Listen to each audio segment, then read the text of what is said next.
sadly, sometimes I view like the budget as like equal to like my pocket, which means that like, $10,000, $20,000, I'm like, whoa, that's like insane. But if it's generating like millions of dollars of revenue, that's nothing. So what that does is it artificially limits what you're going to do, because now you could have a meaningful upside because you're treating it like your personal wallet. We had a client we were working with that was artificially capping the scale of their application in deployment, right? They said, we're only going to run a max number of this number of instances, because if we raised it another 10, it's going to cost us another $10,000 a month. So finally, as an experiment, they raised the instance count for a month. And it did cost them an extra $10,000 a month, except for it generated an additional $1 million of revenue a week.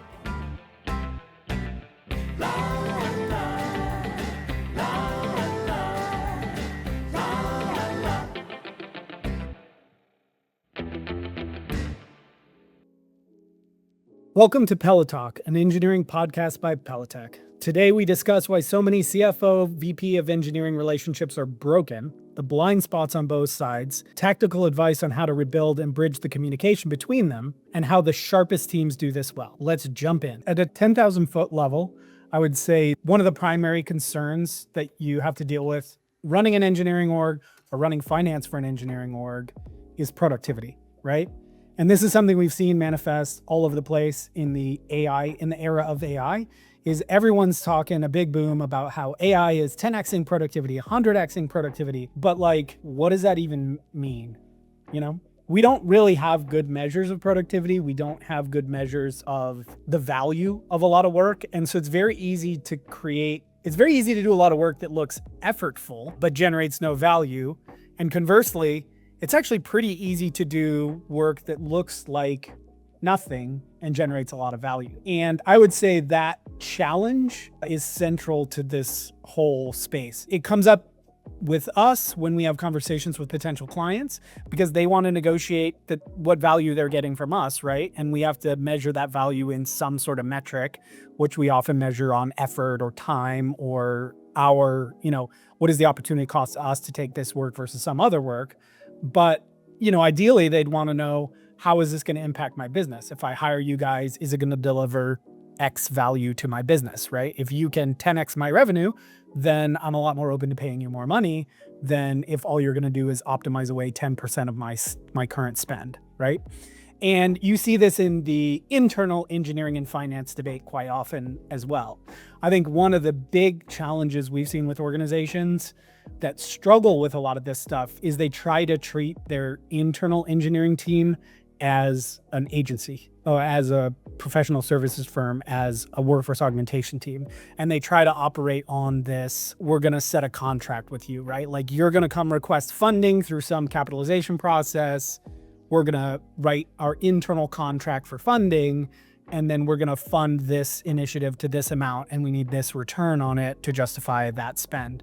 I understand why organizations do that, but I think it really complicates the reality of the situation, which is a lot of times you can deliver the business impact without that kind of spend. And a lot of times if you have a budget, you're going to spend the budget, whether that pays off or not. One of the things we've found a lot of strength in, and I'll let Joachim talk to like some of the subtleties here, is connecting that engineering organization far closer with the financial side of their business, and connecting even individual engineers on the team with like, what are the business outcome we're trying to deliver here? Because then we can have a whole conversation about, does this actually need a technology solution? Is there a build versus buy conversation? Is there a build versus buy versus, defer versus cut conversation, right? It's very easy to get in a situation that an organization thinks that, oh yeah, we need to build chatbot support into our product, right? It's a common one these days. Everyone's all excited about it. The board's excited about it. The sales team's excited about it. The engineering team is, maybe excited about it. And they start building a custom solution here. A lot of times the conversation there should be, maybe we should look at what we can buy. Maybe we should leverage something from an existing vendor, save us a lot of hassle. Maybe it's a conversation of, do our customers want this at all, right? Like, if you look at customers, they hate these LLM assisted chat support experiences. They're on the phone saying, operator.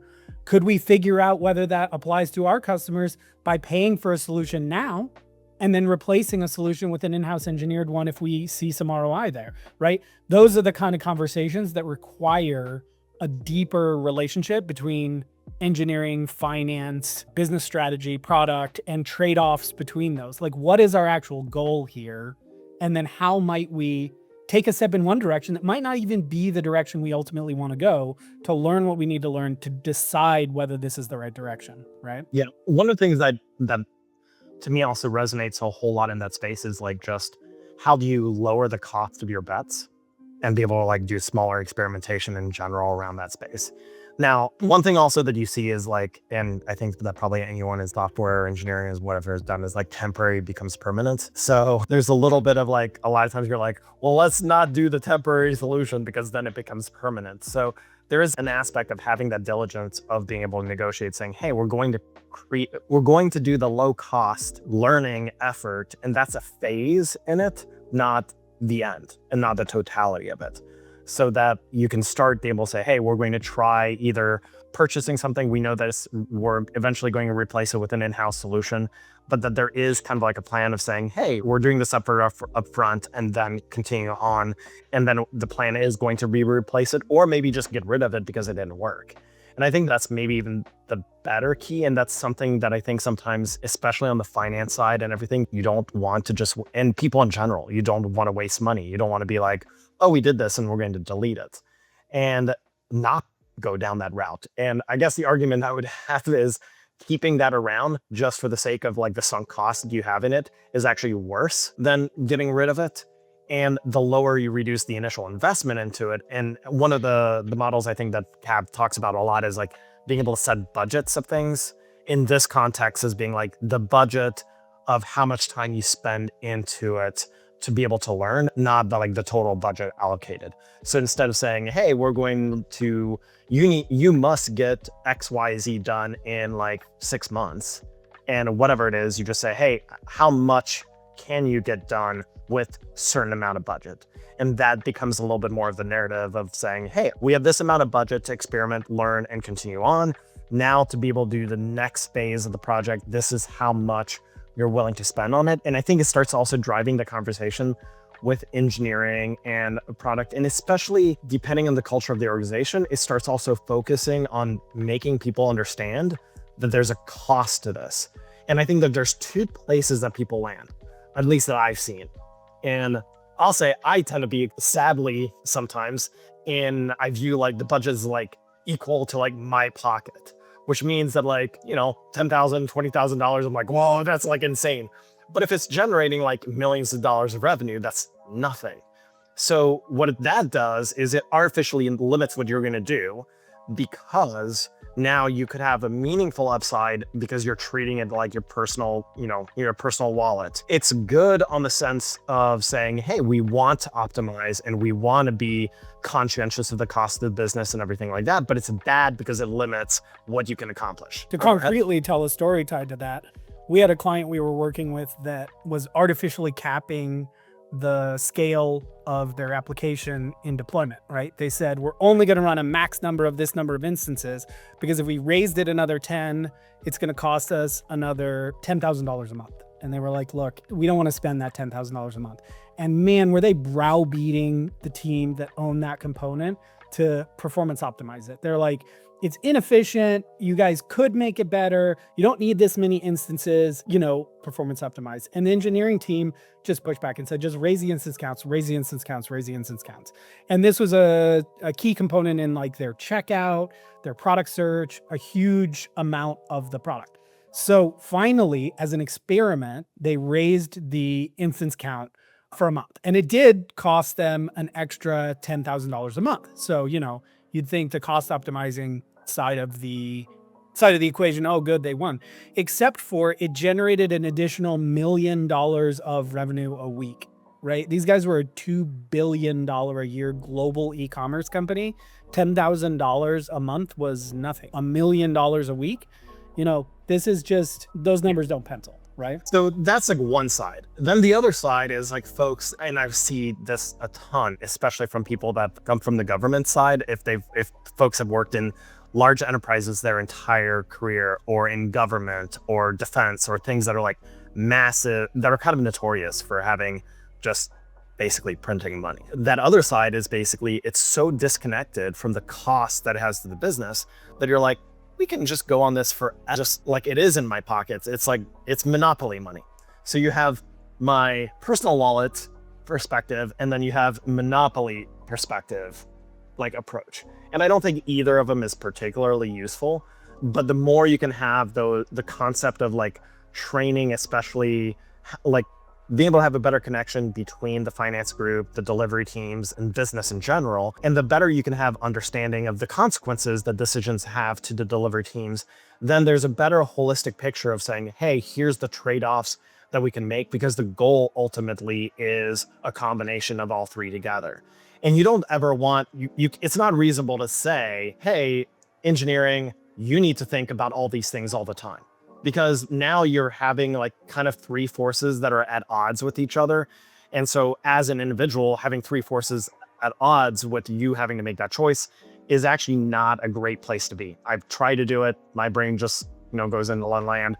And, I think most people are that way.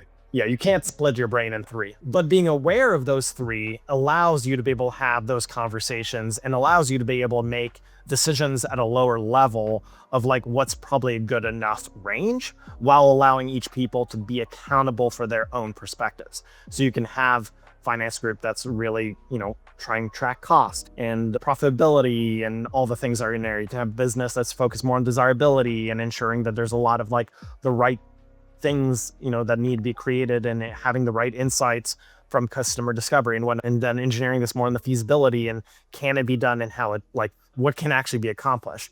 But having that a lot of the common understanding around that be as much as possible distributed between all the different groups just means that you can come up with better holistic solutions up front at a lower cost, and especially focusing on that like reducing the experimentation, having like closed cycle times that are as short as possible so that you can get a good feedback loop. Then you can eject out way sooner. You're not overly investing in the wrong things.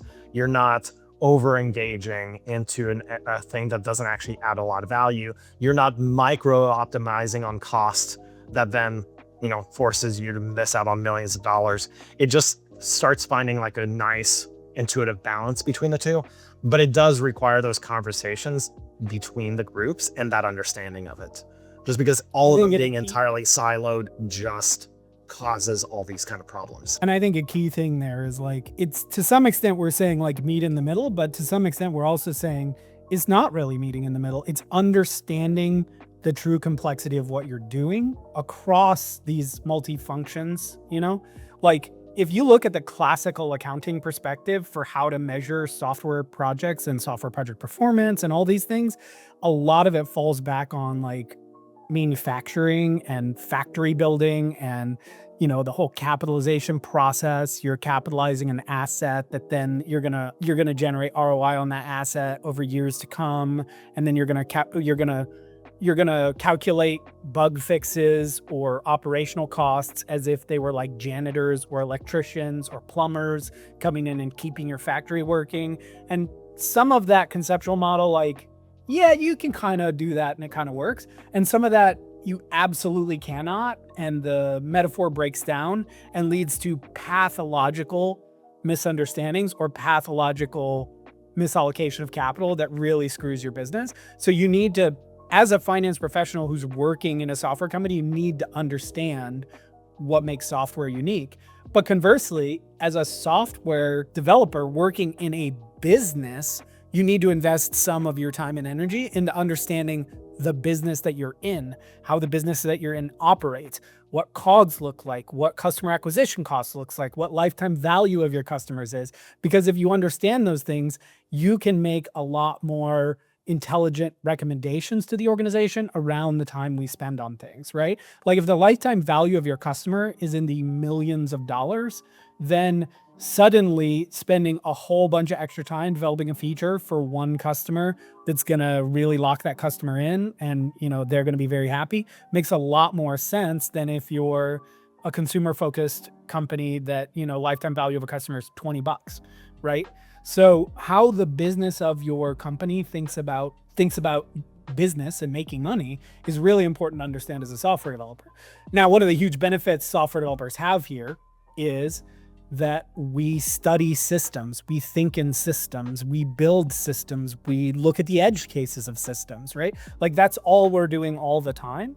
And so I think one of the real unlocks for software developers trying to develop in their career, trying to reach that staff level, principal level, more leadership in the organization is recognizing that those same skills you're using to decompose, analyze, and structure software development projects are the skills that you're going to use to analyze, deconstruct, and solve business problems. Business problems from a financial perspective, business problems from a user experience perspective, everything, right? One of my favorite stories on that front is the movie Primer. It's a really interesting movie about time travel. And they were interviewing the director of that film. And one of the really interesting things is apparently like they recorded almost exactly the amount of film that they used in the movie. Like there was no significant extra. In fact, I think like the runtime of the movie is slightly longer than the amount of footage they captured because of like credits and stuff like that. And they asked him, they're like, this is your first film. You did all these really interesting things. Like in order to fake a digital effect, they shot through like a digital camera that happened to be in a scene so that they could put the digital effect on the little screen on the digital camera. And so then they could film using analog film, but get the digital effect very cheaply. And they're like, how did you come up with all this and fit the framing of the movie? Because they were framing stuff through like a garage window and stuff. There's all sorts of like conceptual alignment there. They were like, how did you do all that? You have no experience in this. And the director said, well, I have a degree in mathematics, and at a fundamental level, mathematics is about taking a complex problem and breaking it into pieces and then solving those pieces. And that's what we do as software developers every single day. You need to take that and raise it to another level and apply it to other domains. And where you see edge cases, where your instincts are wrong, where the system you've broken down doesn't work, where the application of your skills to a problem domain is wrong, you need to go learn more, right? It's not a case that you don't solve financial problems by breaking them down into smaller problems and then tracing them through the system. It's not a case that you don't solve user experience problems the same way, right? There are additional skills. There is expertise. You're not going to become, some finance guru or some UX guru by yourself, but your ability to contribute that systems level understanding to the rest of the organization is incredibly valuable. Yeah, I think a reality around the uncertainty of the software development process, leaving out even the complexity of how features are received by users, how they tie into the business, just within the construct of software development is like the dark truth is there's a lot of uncertainty. Right? There is no guarantee. If we knew how long it would take to do something, that would be the hard part, because the hard part is figuring out exactly how you're going to solve a problem, and knowing exactly how you're going to solve a problem is the thing that tells you how long it's going to take to solve it. One of the funniest things we see in software development is folks will point to other industries and say, well, they can do it, why can't you, right? Like classically growing up in the software industry, people would constantly point at construction projects and say, construction projects have Gantt charts, construction projects, have multi-year timelines, and construction projects complete on schedule and under budget. No, they don't. That's not true at all. And construction is way more well understood than software development from the perspective of what problem you're solving, right? Like when I'm building a building, when I'm building a house, I've maybe even built another house very similar to that house. And yet somehow the uncertainty intrinsic in reality manifests and pushes that project out. So one of the things we really push organizations to do, and I think is an important piece to work with your finance team on, is rather than trying to drive all the uncertainty out of a long-term project up front, because you can't. And in fact, the more planning and the more process you front load to try and drive that uncertainty out, the more cost you inflate into the project, right? Because people are spending all this time driving uncertainty out instead of delivering value. And then when the intrinsic uncertainty pops up, you're still wrong. Obviously that there's a balance there. I'm not saying don't plan. I'm not saying cowboy everything. But if you focus on smaller bets, quicker time to value, smaller projects in general, then the intrinsic uncertainty in the process is less destructive to your business, right? Like if I'm releasing a new version of my software every week and I'm completing some value proposition every 2 weeks, then if that blows out to 4 weeks, I've doubled my schedule. It's just not that big a deal, right? Now, if I have a 2-year release cycle and I have contract renewals with clients that are on a 2-year release cycle, so they're only going to renew if the new version's out, then suddenly a 2-month delay is now negatively affecting my renewal revenue. Like that's real bad. And a doubling of the project time to 4 years is like catastrophic to my business. So shrinking your scope down so that you're delivering value in smaller batches allows you to do that, right? And it helps you build trust between branches of the organization and a better understanding between branches of the organization. Well, and one of the things I want to note here too is like, and this is one of those things of where it's also just as bad as saying, oh my gosh, we're going to have 2-year timelines and all that kind of stuff, and just in general. Just as bad as like, oh, we have no plan, just start doing stuff and just start building and like create, like there does need to be diligence and structure and the ability to have deterministic, or at least maybe not deterministic, but at least have some kind of evidence of like, how fast are you going? It does mean that you do need to deliver and to be able to have something you can measure, but that measurement just needs to be very small. And that's why, I mean, we ultimately believe in small batches, right? Is hey, we're delivering every day some amount of measurable value. So the whole notion is that you're measuring a smaller amount so that you don't have to plan as much. Now, that doesn't mean you don't plan for several years ahead from a business perspective of what you're trying to accomplish strategically. It doesn't mean that you're not planning of like, hey, some architectural patterns that help focus. And one of the things that I oftentimes advise teams is that you oftentimes want to engineer for change, not engineer for certainty. And the engineering for change, it's almost like the only thing I'm certain about is that things are going to change. That's basically the only thing that I'm certain about. So if we engineer for change, then it means that we can start saying, hey, when do we need, for like getting a concrete engineering example in it is sometimes folks are like, they want to put like database migrations on how to be able to automate that like way later on in the process. And they really don't think about that until it becomes a problem. And I'm like, well, you probably want to do it earlier than you think, because the whole aspect is that you want to make the system easy to evolve and change. So whenever you have a little bit of like free time, and this will probably talk also into like Slack. So there's a lot of like, you can look into Toyota Kata and a bunch of other things that get deeper into this, but there's a lot of pieces in ensuring that you have a certain amount of Slack to be able to improve the process, to be able to continuously move faster, and to be able to account for change that gets introduced into the system all the time. Those are non-tied to delivery, like actual product people, which unfortunately a lot of times a business is like, I need more features, I need more features, I need more features. And the problem here is that like the amount of like features you can deliver starts going like this, and it starts getting less and less as time goes on. And what you really want is at the very least same, or you can do more and more. But what that means is that you need to be able to have the ability to invest in how do you deliver more faster. And there is a balance. You don't want to over-architect up front, because now you have this massive thing that you have to change and reason about. So you only need to build what you need to build, which is, kind of a funny thing to say. You only need to build what you need to build, but do it in a way that accounts for the ability for you to change. So what that does mean is that unlike building a house, where oftentimes you build the house and then it's set and then you may remodel it in 2 months, this is a house that you're constantly changing. You're constantly going to be like, well, maybe we're going to move the bathroom to where the kitchen is next week. So it doesn't work in concrete, like physical space land, because this is like conceptual. A lot of these conceptual, it's very easy. Well, we can make it very easy to say, hey, you know what? We want to move the bathroom to the kitchen tomorrow in like 3 minutes. And in fact, we can build 2 houses at the same time. One that has a kitchen in one spot, one that has a bathroom in another spot. And now, okay, cool. Replace it with the one that works. Yeah, those kind of things. Okay. I was just going to say, even if you want to look at the construction metaphor, far more is software development building a machine that stamps out houses than it is building a house, right? Yeah. Now, there's a whole set of complexity in that, right? Like there are 3 really interesting things I think Joachim talked about. And we see challenges in particular with clients that we've worked with who come from a hardware background and think about things in that physically constructed way, right? One is two-way doors. Most of the decisions you're going to make in a software development process are two-way doors. You can try something. If it doesn't work out, you can just go back and try something else.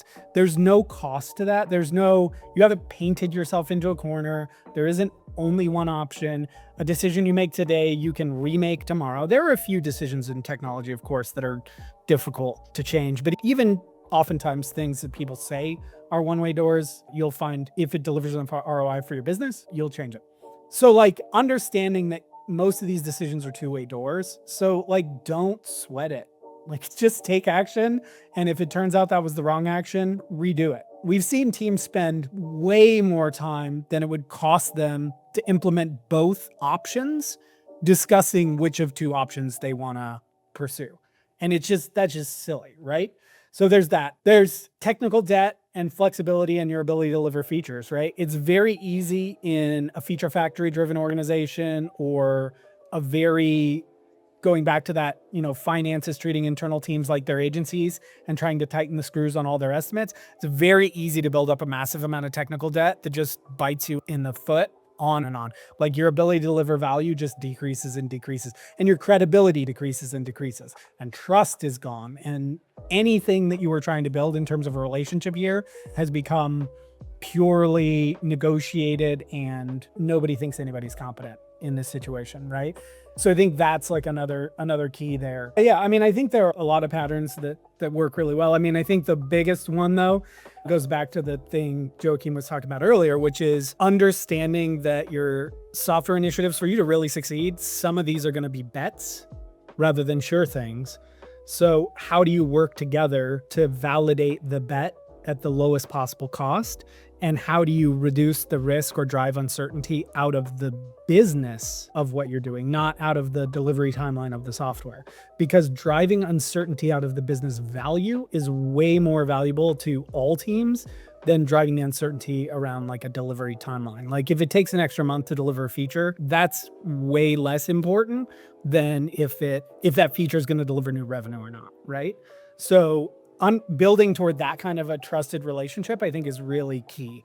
And one of the things we've seen, to Joachim's point earlier, is that small batch, working in small batches, working in small bets, saying, hey, I think we should invest this amount of money in trying this bet out because I think it's going to deliver this kind of ROI. And here's how I'm going to validate those assumptions that I just made. Here's how I'm going to use the money you're giving me right now to validate those assumptions to drive business value.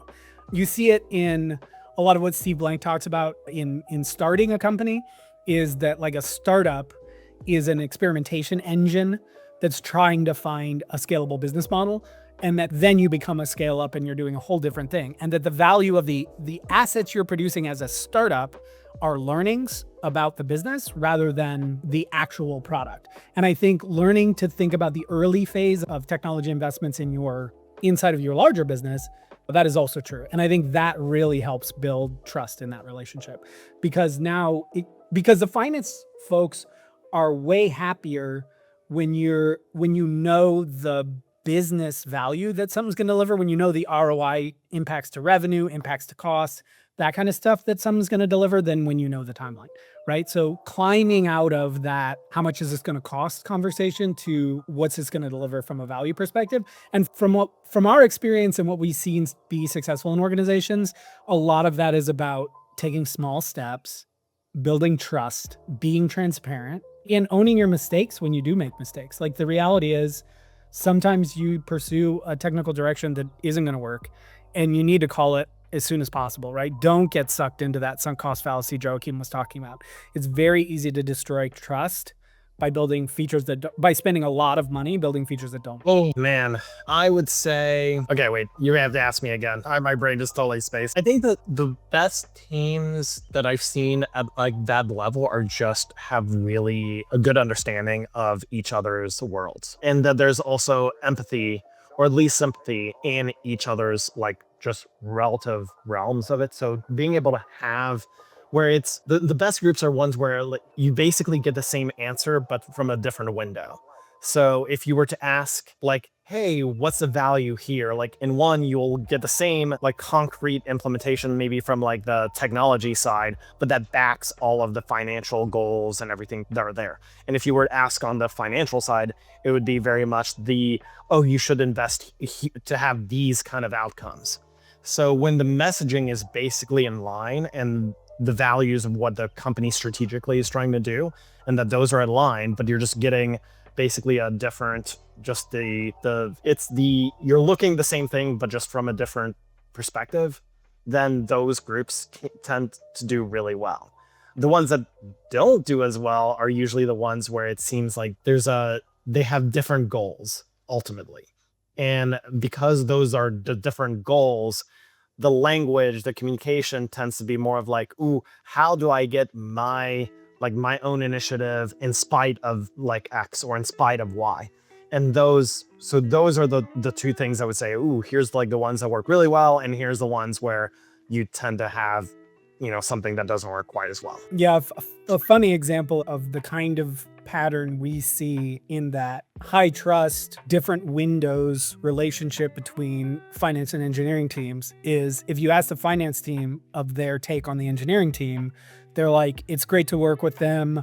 They're not asking for significant budget for experiments that they're running. Like they're really trying stuff out, and we understand the ROI and how it's going to deliver value to our users and customers before we make any big bets. So it doesn't feel like they're asking us to extend more trust than we are comfortable with. But then you go to the engineering team and you say, what's your perspective of working with finance? And they say, it's really great to work with them because they're not beating us over the head about money. When we ask them for a budget to pursue something, or we say we want to explore something, they say, go ahead, try it. Let's see if it works. And it feels very free, right? And those things are both true at the same time, even though the perspectives on what's happening here are very different, right? And I think a lot of that comes to trust building. A lot of that comes to recognizing that you are working toward the same goal at the end of the day. And a lot of it comes down to recognizing that you're gonna have disagreements that come from your perspective in the organization. It doesn't mean that the person you're arguing with is wrong or that arguing is bad, right? The best relationships we've seen in this case are ones where folks can disagree, but still respect each other, still understand that the other person's perspective is valid, even if it's not the position that they're taking. And that disagreement actually brings strength to your organization because you're forced to justify things and work through some of the harder problems rather than just everyone always agreeing with everything.